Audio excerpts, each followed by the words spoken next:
Last Friday, Donald Trump was talking about May 1st, the so-called Loyalty Day, a day for, quote, individual liberties and individual government. Now, I had not heard of Loyalty Day before, but apparently he didn't actually invent it. It's been around for more than half a century. I don't know that presidents generally talk about it because it has some weird connotations to it. And it might be that that's why he's talking about it, that in fact, it is to distract you from the other day that May 1st is. It's not just Loyalty Day, it's also May Day, which is a slightly different holiday, focusing on slightly different values.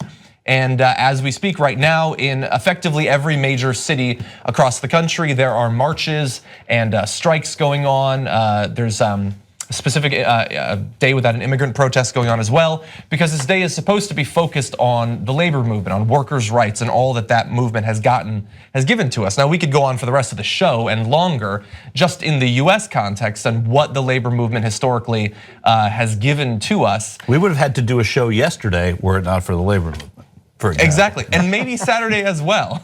And we'd be working much later. The hosts might well be 9-year-old children. Yeah, definitely. If not for this, and thankfully that dark future did not come to pass because of the movement that Donald Trump appears to be trying to distract from. So hopefully many of you are participating in the marches, possibly in the strikes as well. Don't allow this day to go by without acknowledging and understanding what has been achieved, sometimes at extremely great cost, at the risk of violence, possibly even death early on in this movement. The gains have been great, the losses were great as well, and there's still a lot more. I was just going to say, as an aside, I mean, many would argue who are in that movement that there have been a lot of losses in the union movement, particularly in the ability to unionize and the ability to organize, the ability for unions to raise money, and through Democratic administrations as well. It's not just a GOP thing, and now, of course, the GOP seems to be including the anti-union rhetoric in their jihad. So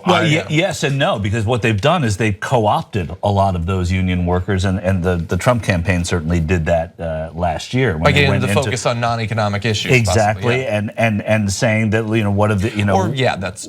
Yeah, the trade is a way to sort of co-opt it. Obviously, he didn't actually intend to fall through on some of those promises. And in many of those Midwestern states where he did well, a lot of the union people sort of cross in that, what are those Venn diagrams? There's a lot of crossover between people who are white male voters in America who are also union voters. So there was a lot of that, and that did well for Trump. Yeah, and the thing is, like, typically the unions have gone more towards the Democrats for several decades, but by the same token, and the Democrats want that money because the unions are a large source of campaign donations, but corporations are a bigger source of those donations. And so all too often, as you point out, both parties have been willing to sort of ignore the concerns of the labor movement or actively work against it. It's not been equal exactly, but it's been bad in both cases.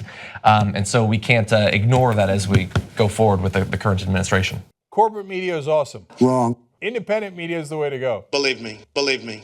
Support independent media right now. Become a Young Turks member. TYTnetwork.com/join.